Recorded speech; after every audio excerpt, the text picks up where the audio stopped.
Hadir kembali di ruang dengar Anda, Cerbung Bersuara. Kalau bukan aku, jangan dia. Episode 16. Pendengar, apakah menurut Anda kebahagiaan itu bisa kita curangi? Banyak pendapat yang mengatakan bisa. Tapi apakah hasilnya benar-benar sesuai hati nurani? Untuk menjawab pertanyaan ini, harus dibentangkan benang merah terlebih dahulu dan kita telusur ke arah mana aroma kebahagiaan itu akan kita jelajahi. Di episode ini menyuguhkan sebuah kisah manakala kebahagiaan adalah sebuah permainan cinta yang dirajut atas dasar balas dendam terhadap kebahagiaan yang direguk oleh mantan kekasihnya. Ironis bukan? Pendengar, Nur benar-benar melaksanakan rencana culasnya hanya karena tidak mengikhlaskan mantan kekasihnya bersanding dengan wanita lain. Ia permainkan cinta pemuda yang benar-benar mencintainya. Sebuah permainan yang benar-benar menyakitkan sekaligus menodai cinta suci sang Arjuna. Tapi bagi Nur, permainan culasnya ini bisa membuat angannya melambung jauh ke awan sana, di mana ia merasa dapat menguasai seluruh hati dan seluruh cinta dari siapapun yang terlibat di dalamnya. Namun sebelum mendengarkan cerita ini sampai pada ujung akhir, wujudkan rasa cinta untukku dengan menorehkan like, komen, dan menge-share video ini. Dan bagi Anda yang belum pernah subscribe channel ini, tekan tombol subscribe-nya ya. Thank you dan selamat mendengarkan. Bertemunya dua hati dalam ikatan cinta tidak seharusnya menjadi ajang untuk bersaing. Siapa yang lebih mencintai dan siapa yang harusnya lebih menguasai. Tidak akan pernah putus mata rantai dalam urusan cinta, sebab semuanya berkaitan dengan hati, yang berarti pula ada berjuta magnet berbaur di sana.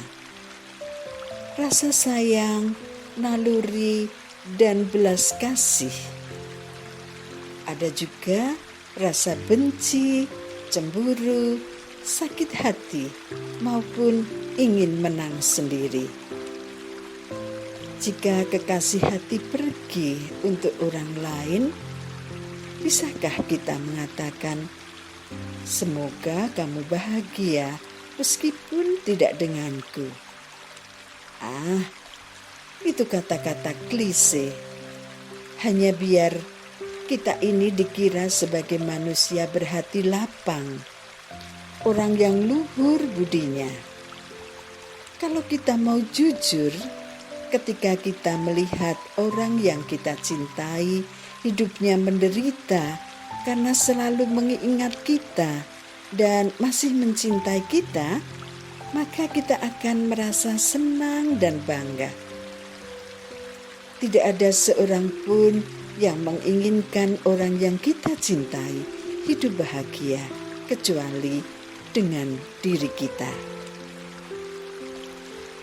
Lain halnya jika kita sendiri sudah bahagia dengan pasangan kita, baru kita bisa melepaskan mantan kita dengan ikhlas dan mendoakan untuk kebahagiaannya. Demikian yang selalu menjadi pemikiran Nur dalam setiap lamunannya. Hati Nur memang tulus hanya mencintai Anggara.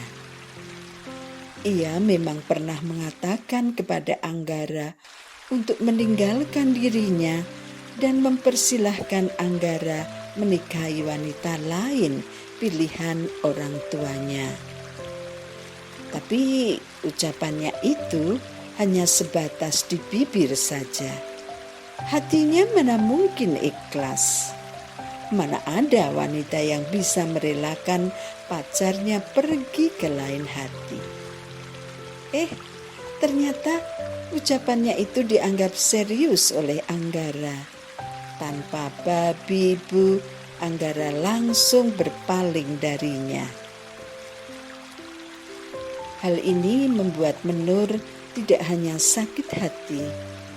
Lebih dari itu, ia dendam dengan Anggara. Apalagi setelah tahu kalau dirinya berbadan dua. Sementara Anggara tidak pernah menghubunginya lagi. Cinta memang rumit. Anggara meninggalkan Menur untuk menikah dengan wanita lain seperti permintaan Menur. Tapi ketika itu terjadi, ternyata Menur marah. Menur menyuruh Anggara melupakan dirinya. Dan ketika itu terjadi, ketika Anggara tidak menghubunginya lagi, Menur juga marah. Hati wanita memang sulit dipahami. Menyimpan banyak teka-teki yang tidak gampang diurai. Yang sebenarnya dari keinginan Menur adalah biarpun Anggara disuruh pergi, melupakan dirinya dan menikah dengan wanita lain, seharusnya Anggara menolak. Anggara tetap harus merengek-rengek pada Menur agar mengasihinya. Bahkan kalau perlu mengajaknya kawin lari. Itu baru laki-laki yang diharapkan. Apalagi kalau Menur sampai mengatakan jika dirinya sedang mengandung anaknya. Anggara harus nyembah-nyembah Menur, menasihati dengan lembut agar berhati-hati dalam segala perbuatan. Jangan sampai mencelakai anak dalam kandungannya. Anggara harusnya selalu berpesan kepada Menur supaya menjaga kandungannya. Lalu ia akan membawakan buah-buahan segar setiap hari. Lalu Menur akan pura-pura nyidam supaya bisa bermanja-manja dengan mengatasnamakan bayinya. Kalau perlu, Menur akan mengatakan jika dirinya nyidam makanan yang sulit didapat, seperti buah musiman yang saat itu belum musimnya. Menur akan merengek-rengek dicarikan buah itu. Ketika Anggara kalang kabut mencari buah yang diminta Menur, ia akan enak-enak di atas ranjang tidur pulas. Wanita memang penuh akal untuk mentelikung perasaan kekasihnya. Ketika berita tentang bakal pernikahan Anggara dengan Anjali sudah tersebar kemana-mana, kekecewaan Menur berubah menjadi kemarahan. Bangsat kau ini. Aku sedang hamil anakmu. Kamu malah mau enak-enak menikah dengan wanita lain. Aku gak sudi kamu perlakukan seperti ini. Kamu pikir hanya laki-laki yang bisa berbuat curang? Lihat nanti pembalasanku. Hati Menur umet. Menur lalu menyusun strategi untuk balas dendam terhadap Anggara. Langkah awalnya adalah menubruk Diran untuk menikahinya. Melikung Diran untuk menutupi kehamilannya yang di luar nikah itu. Setelah beres, Menur bisa melenggang dengan tenang untuk melancarkan trik-trik selanjutnya. Sejak melamar dan menyerahkan Peningset untuk Menur, Tiran sering melamun. Ia memikirkan apakah keputusannya menolong Menur sudah benar, atau sebetulnya justru menjadi bumerang bagi hidupnya.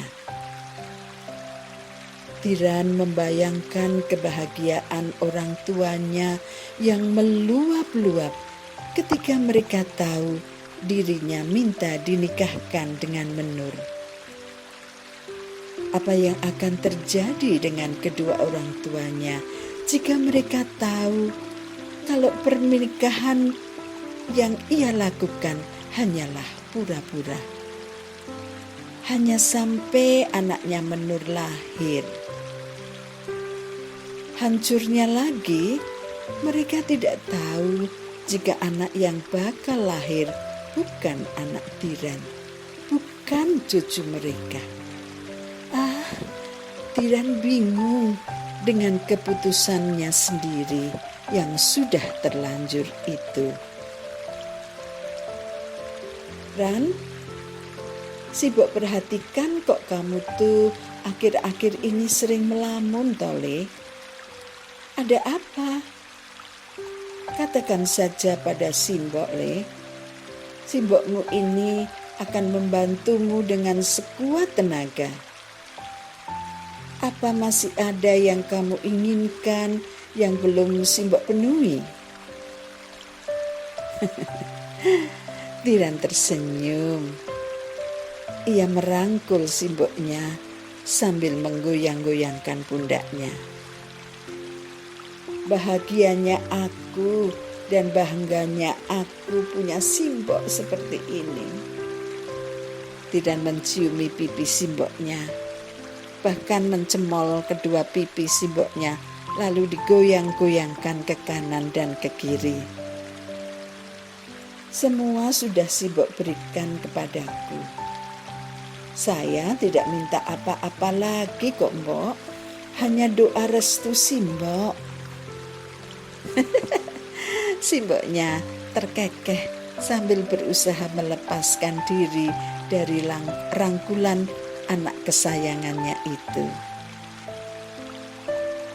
Aku ngerti perasaanmu kok, Le. Mau menikah pasti banyak pikiran dan deg-degan toh, Le. Maklum, mau punya istri. Dari satu mau menjadi dua. Belum lagi besok kalau kamu sudah punya anak. Simbok sudah tidak sabar ingin menimang cucu. Bu Marto senyum-senyum membayangkan bakal punya cucu. Sedangkan Tiran tersenyum kecut. Hatinya bagai teriris sembilu. Ran, tolong Simbokmu ini kamu kasih cucu yang banyak ya, Li. Biar keturunan di keluarga kita bisa tumbuh besar. Jangan seperti bapak dan Simbokmu ini. 1 tambah 1 kok cuma tetap 1. Kamu harus pinter, Ran. 1 tambah 1 harus bisa jadi paling sedikit 5 ya, Le. Simbok itu kok ada-ada saja. Belajar dari mana, Mbok, kamu tentang matematika seperti itu? Bu Marto hanya terkekeh.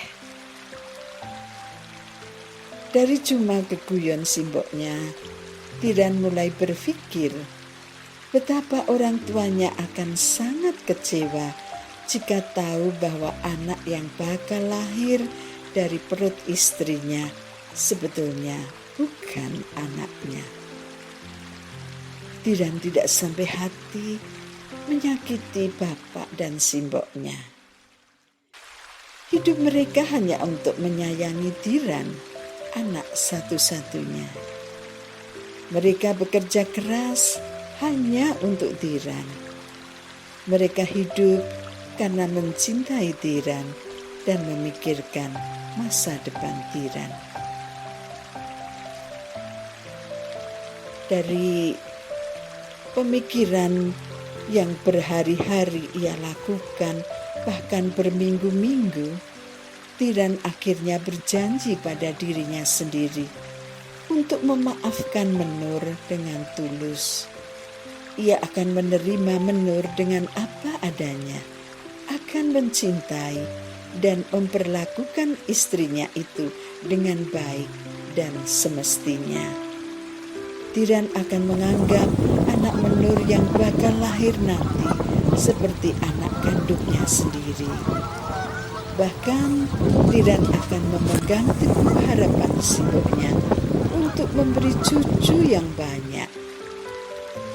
Sepanjang hidupnya, Tiran akan selalu berusaha berbakti kepada orang tuanya.